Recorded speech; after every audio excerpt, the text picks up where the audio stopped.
I am the Tofu Golem. Please enjoy the video. You start by confirming the camera or app supports depth-based blur.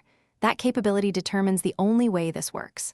Next, set a wide aperture if using a DSLR, or choose the device's portrait/depth mode in software. Position the subject 3 to 10 feet from the background to create distance and improve edge detection.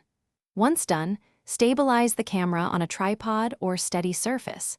Shaky framing ruins the effect. Make sure lighting is even to help the sensor separate foreground from background.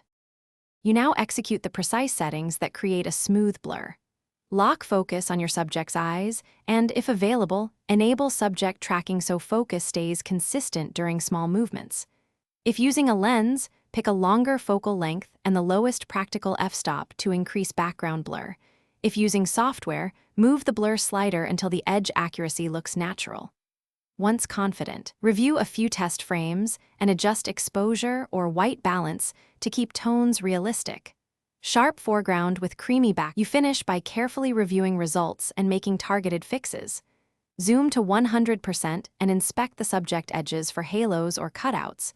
If you see artifacts, slightly increase subject background distance or reduce software blur strength to recover detail.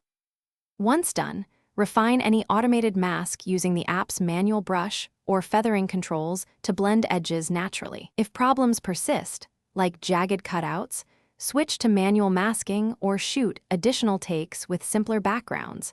That usually resolves stuff. Thanks for watching. Consider subscribing if we helped you today.